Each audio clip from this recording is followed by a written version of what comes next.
Good afternoon. It's another great, beautiful, cloudy day with shitty ass cell phone service. But hey, it's a day that we get to live. I know, it's so stressful. It's a stressful day to be a dog.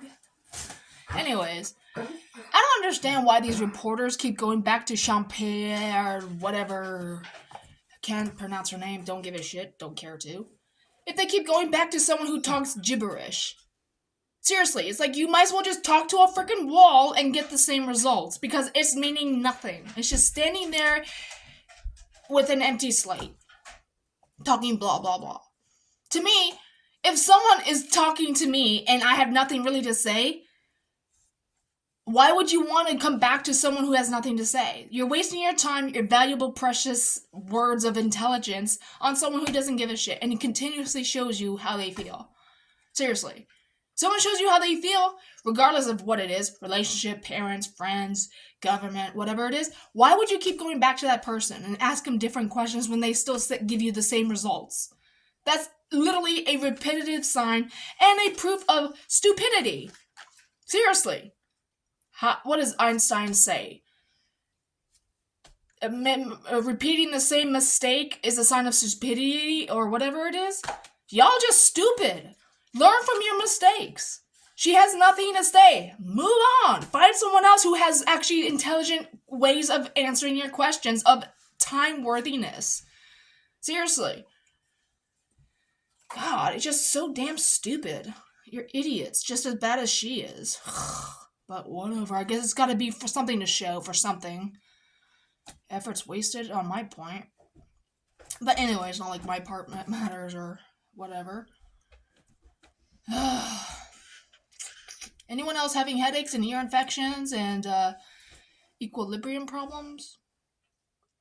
I woke up with, and it's still there. It's not as bad, but my reptile brain, as they call it, the lower part of the equilibrium, or your medulla oblongata, is hurting, like where the base of the spine is, before it actually goes into the cerebral cortex, and then the whole lobes, right hemisphere, left hemisphere. It's the lower part where my brain stem connects. It's been hurting for a few hours now, but several hours actually, but whatever. So, yeah. Oh, they say that from what I heard, okay, those chemtrails, they spray them in the sky when it's a sunny, beautiful day, and within hours it's cloudy as hell, right? And it's cloudy for several days, 3, 4, 5 days. How in the world, my personal opinion, my question, I just need to get out there because I don't understand. Excuse me. They said that the reason why they're spraying the skies is because of the rip in time from the atomic bombs and all the radiation that they've released in the atmosphere, and it's just healing the planet. Well, how are you healing the planet when it rains for so many days? Does rain have a natural healing effect? Which I know it does, it's a source of energy, but to me that doesn't make any sense. If you have to spray the skies, and to me it's a form of pollution, my personal opinion, if I'm wrong, oh well, educate me please, because I'd love to know the difference. Um, and then it rains, and then droughts are now becoming monsoons, and rivers are overflowing, creeks are overflowing, and mud piles, and I mean, how is that healing the planet because of atomic bombs in the past? I don't understand that. I don't understand that at all. Um, Still trying to find a vehicle, which I can't seem to find because every vehicle is literally engine problems, transmission problems, only goes in reverse, doesn't go forward, electrical issues.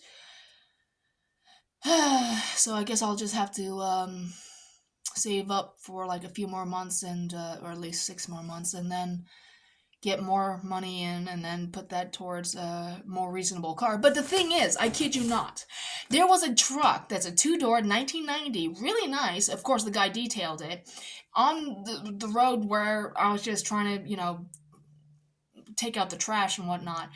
And I'm like, oh, there's a car for sale.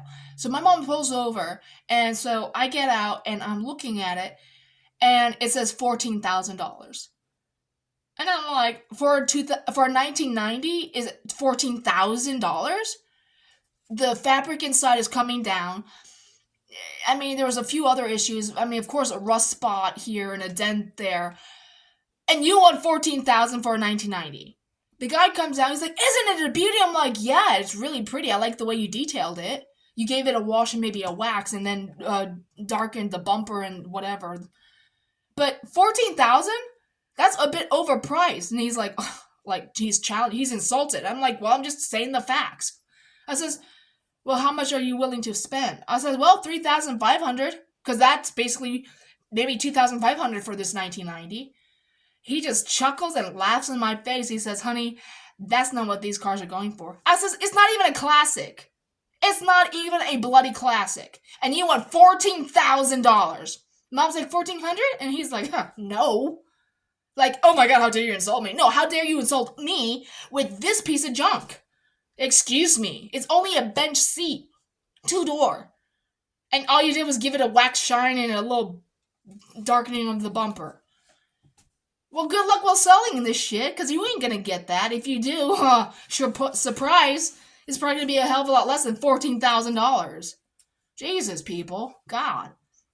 And not only that, he had a 2002 Jeep Wrangler, two-door, nice. Had a back seat, but you had to push the seat in and then get in. And he wanted like $23,000 for it. That's for like a freaking brand new Jeep. It's a 2002, jackass. What makes you... this is the problem I don't understand. In today's society, is everything being so bloody expensive, why can't you give someone like myself a break? Yeah, I should have hit the damn dog. Excuse me if I care about life. Whoop-de-doo. And the damn guy hasn't even contacted me saying, no, we don't want to fix it, or yes, we can. I'm in limbo right now. Yes, I know I need to calm down and actually just save. I'm saving as much as I can. And I'm going to keep on saving until I hear something. Keep on looking for a vehicle until you find something with more, for more money that you can put down. Or, yes, we can fix it, and here you go, and this is what it's going to cost. I can't go either way. I'm stuck, which, so be it. I'm just going to keep on working until I get something more money in and see where I go from there. But it's like, why in the hell are these people charging an arm and a leg for old-ass cars that literally have issues? It's almost at 10,000 miles or 100,000 miles. When literally it can only go, when I look up the information for these vehicles, 150,000 miles. Okay, so you only have so many more miles left until the damn thing kaputs out. And then I'm out that much money. So what's the goddamn point here? I'm not going to put an arm and a leg into a vehicle that is nice when it's about to expire, literally, one way or another, transmission or engine going to blow up or die on me, and then be out the money and a vehicle. Seriously. How is that fair to that? How's that fair? Y'all fucking people over a stupid-ass way of saying, hey, look at my car. You either take it or leave it, I understand, but make it cheap. Make it at least affordable.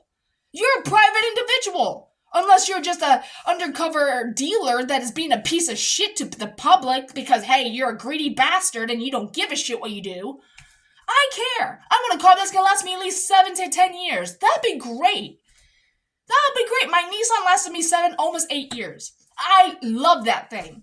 That thing did great. I got it for $1,500 in the early teens of 2000. Mom paid cash from the private individual and went on my way. Oh my God, that thing was awesome. Now, the Nissan Xteras that are within the 2001 year are now like thousands. 7, 8, 9,000. It's a 2001. What issues does it have? Oh, it has minor issues. Like what? Will not going forward. Will not, has electrical issues. Seats are torn up. and you want 7,000-8,000? Oh, it's cheap. Not for me, it ain't. Honey, if it, See, this is my problem. I just give myself a headache out, and the stress level just shoots through the roof. If you want the car to be sold, make it more affordable for people that can afford it. Especially with grocery shopping, that is still, eggs are going back to $4. The fuck for? So you can actually steal more from the public and say, oh, here's tax season, now we need to take more money away from you, even though you've paid your taxes all year. We're going to take more from you. Damn you. Damn you, damn you. I just hope I get money back from the government this year. Because the last 2 years, I've had to pay them out 3 years because the KFC didn't take out enough, Walmart didn't take enough, and another place didn't take out enough. I had to pay back the goddamn government even though they took out the fucking money from my taxes. The fuck is wrong with these people that have these industries? You're gonna do your taxes, do it the right way so we, the people that work for your ass company, do not have to pay back the goddamn government. It's bad enough. What's the point of paying taxes when you pay them all year round just to pay more taxes at the end of the year? Because you can't do your goddamn taxes right for your employees that you hire? Oh, that's right. You don't give a shit. I do. I give a shit. It's stressful. The job's stressful enough, but I need the money. And yet at the end of the year, hey, you gotta pay more taxes. All right. That's a nice fuck you. They don't give a shit about us. Well, you should have asked questions. How am I supposed to know what the hell they're doing with the damn money, the taxes? How am I supposed to know? You'd think and hope that the people that you work for are actually doing the taxes properly. Lowe's didn't even do the damn taxes right. I had to pay back almost $700. Fucking bullshit. Multiple people had to complain. Did you have to pay back your taxes from Lowe's? Yeah, I did. Oh, me too. Oh my god. If you have 600-700 people working for your company and every one of you have to pay back the government because of the damn corporation that can't do the taxes right to begin with, guess what? You shouldn't be doing people's taxes or that corporation stuff for employees that work for you. If you can't do it right, or if you don't give a shit about doing it right, don't do it at all and screw us over, okay? I truly don't appreciate that. Of course, my mom's gonna come and pick me up. Oh, I can't. I mean, it's only my day off. Working tomorrow, great. I'm so happy. I know it's a job, and I'm not here to have a popularity contest. I'm not. I'm just here to do my job, go home, and get paid. And I have this guy manager. I don't give a shit, you know? But the thing is, I've had 3 to 4 other women employees telling him to back off. I'm doing my job right, because I know my job. I've been there before. It doesn't matter. And he's harassing me. The last time it was like he had to put me on dishes. Oh, insult to my intelligence. Excuse me? It's like they don't like me. He doesn't like me. I don't give a shit. What? I don't give a shit. Okay? We call him Frankenstein. Me and a few other women, because he has this, like, Frankenstein hairstyle. What does it matter? It doesn't matter. But, you don't have to be a dick to me. I don't know you from Adam. I don't care to know you. You're just an employee, manager, whatever, in title only. You don't know your ass from a hole in the grass. I'm working, the registers and whatever, trying to get everything going so we can open. And I kid you not. All a customer had ordered was a Coke and a burrito. I kid you not. The burrito button wasn't working. And the guy, I was like, hey, I have a customer here at the window. He can't, I can't order the burrito because the button's not available because they turn it off when they don't have any, just so we don't, overcharge and have to pay back the customer. And then I was like, I told him 4 or 5 times the situation. The guy's waiting at the window, wasting his gas, and he's complaining to me, my times are going up. I was like, well, your time's going to go up if you actually listen to me and stop and actually take the button to make it available so he can get a burrito and get the Coke. What is he at the window for? How about you stop doing the drugs and get your head on straight, wake the fuck up, pardon my English, and get the burrito ready so I can sell it to him and he can move his ass out so we can keep the line going. Oh, you're a bitch. Well, you're stupid. Stop doing drugs, dude. I mean, you could... never say that to anyone, but you can tell when someone's on drugs. They're like, ugh, or they're doped up, or whatever the fuck it is. If you can't handle the situation of being a manager and operate the store appropriately and manage right, you shouldn't be there. Okay, I don't do drugs. I just do coffee, which is considered a drug. Drugs and coffee and chocolate is, because anything that alters your whatever energy or spikes whatever gives you a headache, um, alters your way of operating, which is illegal. But hey, and tea is considered an alternate drug, but not as bad as pot or anything else. But yeah, I mean, with customers looking at me like, "What the fuck's going on?" I was like, "Hey, I'm trying to get him, where he can actually work." And he's like, "Oh, is that what he wanted?" I was like, "Yes, that's what he wants. A burrito and a Coke. Go." And then he pushes me out, basically, kind of wiggles himself into the window, and he says, "You need to go and back cash." Why? I can handle this. You need to get your shit together and go. Whatever it is. Just get your shit together and let's go. And then he has the audacity, "I'm the problem." No, you're the problem, damn it. Whatever. And that's the thing. Even in back cash with me and this other woman, ask, tell. Did you order this? Did you order this? Do this. Okay, here you go. Here's your money. And I have a witness standing right beside me taking orders, and we're doing it right, getting those wheels going. And he comes to the back cash and say, "You're getting out the wrong orders." She looks at me, and I look at her, and I'm like, "Excuse me?" He's like, "You're the reason why our orders are messed up." The woman just took off her head. She's like, "No, she's not." He's like, "Well, you're not reading back the order." She's like, "Yes, she is." I said, "Yeah, I am." And even the customer heard that, and he's still like, "What the hell?" I said, "Sir, did I read back your order?" He's like, "Yes, you did." I said, "He can vouch for me that I read back his order." So the three of us are against him because he's a bullshitting, I don't know what, dopehead. If you have issues with someone, talk to me, okay? I'm not here to have any kind of dramatic bullshit attack, okay? Just because you're doing whatever God knows what shit that's altering your mind thinking processing abilities doesn't mean you have to take it on someone who's doing something right that doesn't do drugs. Okay? Seriously. God bless. Holy hell. It's just aggravating. It's like, why did I come back here? Why? It's like, it's not going to get any better. All these teeny boppers are just going to chit-chat and just shoot this shit and all that. Here I am. I need help. I need drinks taken care of. Where's the food? And all I gotta do is just breathe and slow down. But they're complaining about their times and their whatever being so high. Well, maybe if everyone's on the same page and working together, maybe we would be able to succeed all as one. Instead of fighting each other, me saying, "Ladies, please, let's do the job and talk later. There's plenty of time to talk. Let's get the food in the bag and let's give it to me so I can give it to the customer so they could be on their way to work, life, whatever they have to do today." Okay? Because it's very unprofessional to shoot the shit, stand around in the customer's view, and here I am waiting for the bloody food when it's ready and you're not. It's frustrating. And then I have to be a little agitated, a little twat, because you're just not giving a shit about everything that's going on around you. You're just bloody standing in my way. And here I am, trying to breathe, keep my cool and collectiveness down to a minimum level, because I don't need to be labeled as the difficult one because I'm doing my job and I know it, right? But whatever.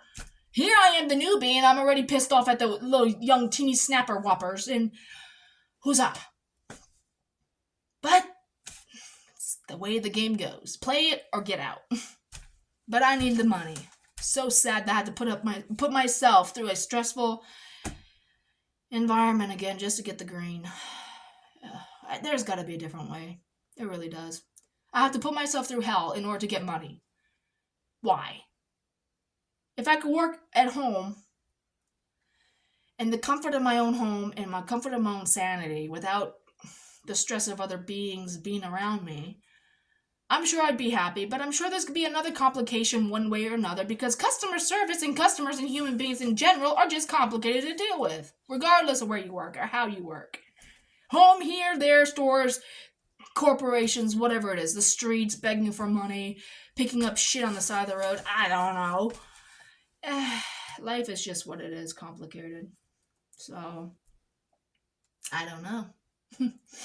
Love it or leave it, as they say. Love it or leave it. So,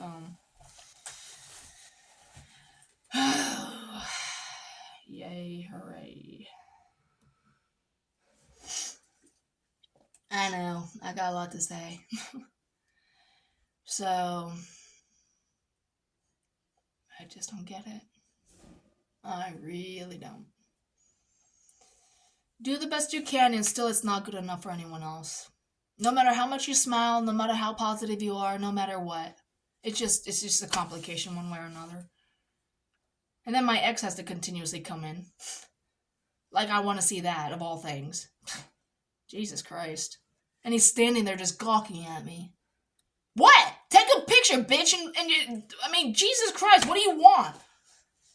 I mean, it's like there's a time I just want to snap back at him and be like, please go eat somewhere else. I don't want to see your ugly face. I really don't. I mean, it's bad enough you had to cheat on me, lie to me, impregnate me, and then I had to purposely end my termination of pregnancy because I couldn't have a child with a father figure like you that couldn't keep your dick to one chick. And then you had to go come home with claw marks on your back, knowing that I have no nails to give you claw marks on your back, no matter how much I would try to grow my nails. And here you are coming to my restaurant. You're a dick. Pimple dick. You're a sack of shit. But hey, there's plenty of young teeny boppers that are legal that you can stick your dick in. I swear to God, I can't stand it. And it's like every time he's around, and I don't understand why I feel this way. I'm over it. I'm over it. But I don't understand why. I'm to myself, I'm on my break, minding my own business, listening to Tom McDonald or whatever the hell it is, trying to educate myself on whatever's going on in the damn government world or whatever. And here he is, putting his cup down with his so-called buddy that he works with, and he looks around the corner. And I'm just like looking up, and they're like, ugh. And all of a sudden, my heart and my energy is just, it's like I'm like now unstable. It's like I'm shaking. My mind is like, ugh. I don't know what it means when you're not with someone, but he's with everyone. It doesn't matter. It doesn't matter. It's not my life. It's theirs. And you get that anxiety, that oh my gosh, I don't want it. I don't want it. But I don't know what it means. It's like, we're not together, but why does he still affect me like that? Like, I have that emotion that is just like strike to the heart and that gut twisted feeling, and then makes me nauseous and I just want to black out. Like, even when I worked at Dunkin', he had the audacity, along with his parents and his girlfriend that he's fucking with, because I've seen him with 2 different girls at the same location of Dunkin'. Like, why are you doing this? I know what your truck looks like. I know what they look like. Why? And you have to hide? You sack of shit. You literally are a sack of shit. Stop harassing me. Stop coming to where I work. I understand you have that right, but if I know you work somewhere, and why would I want to see that? Oh, I like their food. Why would you like junk fat food that kills people? Because you're an idiot. You're an absolute idiot. It's like it gets you off to see your ex.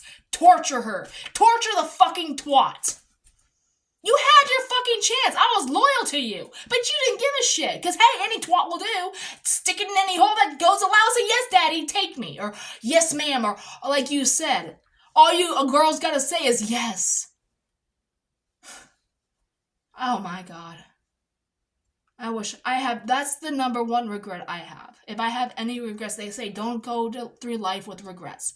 My number one regret was meeting your ugly face. Your ugly heart. No, you have a handsome face and you have a great physique. I just hate how dark and twisted your heart is. You don't even have a heart because it's a black hole. But hey, give a shit about someone who doesn't give a shit about you, that just wants to fuck anything he sees that's stretching his neck like a goddamn giraffe. Because hey, he can. Just like your dad. Like father, like son, as they always say.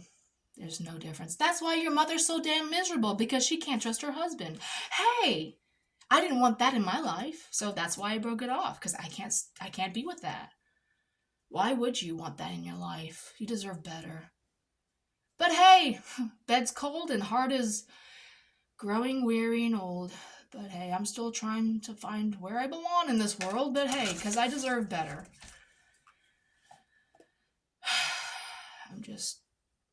I don't know where it's going to be. I don't know if it's going to be with anyone, but hey, I might as well just keep on keeping on and trying, because I deserve better. But anyways, that's whatever. And I kid you not, this guy came through the drive-thru. Beautiful blue eyes. He looks just like my ex. 2 years younger than my ex. He's 26. I was like, God, Jesus Christ, why? You're so cute. But I smell alcohol on his breath while he was going through drive-thru. I'm like, whoa. Even the woman that was standing next to me taking orders, she's like, do you drink? I'm like, that's not me. That's the guy that just left. She's like, oh, jeez. So, I'm a glutton for punishment. We exchanged numbers. We're talking. Only because he has a similar mindset as me, because we are into the conspiracy theories and the government shit and blah, blah, blah. I don't see anything going through that. I really don't. He seems nice, but if he's 26 and he looks like he's 36, that alcohol, and I'm sure he does drugs, ain't aging him or doing any good for his heart or his well-being. And that's the problem. This is where the cycle, if I allow it, will continue. And it's like, no. Because he even texts me, he says, hey, I don't know if you drink or if you're into this party, fire bonding, whatever. But I was just going to invite you. I was like, thinking to myself, wow, I really know how to pick them out, now do I? No. I don't drink, I don't smoke anything, and I don't do drugs. So, thank you, but no thanks. I said to him, I'm sorry, I don't have a vehicle. Even if I did, to myself, I wouldn't go. I just made an excuse. Thanks for the kind thoughts of whatever inviting me, but I have to pass because I have so many, which is true. The massages are picking up, yes. And I don't do that shit. I don't smoke. I don't drink. I'll be next to the hot fire because I love the heat, but no. And that's how it was. This other guy a long time ago invited me over. Teeny boppers, like 20s, were drinking and being stupid, and here I am just thinking, why am I here? This is dumb. Yes, he was only a few years younger than me, but it doesn't matter. I don't drink, and I don't act like an asshole or an idiot.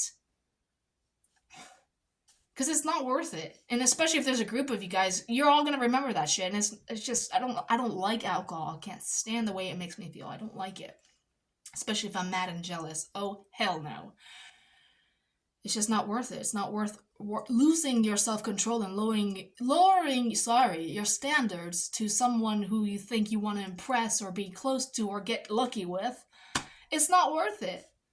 I want to remember what I do and what I say and how I act and who I am, because I just don't like it, because I've seen how I am and who I become, and I'm a bitch. I'm a raging bitch, hormonal. Yes, alcohol makes me horny. That's the reason why I don't touch it. I don't like it, especially if I'm with someone that I want to be with, by myself with, to myself with. I just want that person just to be with me and no one else, but it doesn't matter. It's just, alcohol is toxic. And I can't believe it's still legal. After, we have alcohol abuse, syndrome and helpline and suicide line and drug line and blah, blah, blah. It's all a money tactic. Literally. ABC stores make a hell of a lot of money, and yet you wonder why the world's going to shit in a hell in a handbasket because of all these addictions, all these problems. Maybe if alcoholism wasn't so allowed, I hate to say it, it runs in the family. Yes, but you can control how much you consume and where you're at and whatever. Excuse me. But if you have no self-control and you don't care about how you are and what you do, that's your own downfall. It really is. You are the master of your own destiny and your own fate. You have control. But I guess I can't say, because I've never had an addiction with anything. I love chocolate. I love coffee. I love sex. But Jesus Christ, control yourself. You have a mind of your own. No one has that control over you but yourself. So you can't blame anyone but you and how you are and what you do with that power that you choose to lose. And that's sad. It really is. So that's why I don't vibe and I don't, go with people or for people that are in that destructive downward spiral. A love tool. Downward spiral. I love it. But it's very true though. When you lower your standards and you consume a negative energy like alcohol and pot and whatever, anything that alters your mind is going to alter your being of yourself. And it's not going to be a good thing. Jeez, it's just not good. And you think, alcohol, like my ex used to say, alcohol gives me courage. I'm sorry. Last time I checked, it's a downward spiral. That's just what it is. It literally lowers your energy and it opens your auric field to demonic possession. Because I saw what was attached to him. He's got a big ass ugly creature. I wouldn't be surprised if it's a reptilian attached to him, and it's feeding off of his energy. Oh my god, the thing was horrific. Terribly horrific. I never thought I would see anything like that until... Ugh. Never again, I swear to God. Don't do drugs, do not do alcohol. Because you don't want demonic energies attached to you. You don't. And to get rid of them, if I could, I would for him, because I care. Because, whatever, I care. But it makes me wonder if I have anything attached to me. I wouldn't be surprised. But if I had something, if I was to be aware of it, I would like to know how to get rid of it. I really would. For my sake. And it just makes me wonder, for those spiritual beings of higher energy or tarot card reading or whatever it is, psychic mediums. My question is it possible for an energy like his that I saw somehow still to affect me as I feel whenever he's around me or close to me, to somehow connect? Because there's something there. I don't know what it is, and I want to know why I still feel that way even though we're not together. Why do I have those emotional tormented feelings when he's around? It just absolutely throws me off whack. It really does. And I want to know what to do to protect myself, my energy field, my sanity, and not have these mental, emotional breakdowns and cry or somehow, I want a healthy relationship with myself, but I also want to know that I'm strong enough if and when he comes around, like as much as he does, how to prepare myself and how to know that it doesn't hurt me anymore. That's my problem. That's my question. That's what I need to know. And I can't seem to find the internet with any answers. I can't seem to find any answers with that. And I just want to know what it is that I'm feeling and why, and how to protect and prevent. So I'm sure my mom's going to be here any day now, any moment. But that's just my question. If you have any questions, answers, or, comments, concerns, whatever, let me know. Comment section, let me know. If you like this video, thumbs up. If you didn't, thumbs down. It's been nice chit-chatting for a short time. Take care. Have a great day. Ciao. Love you.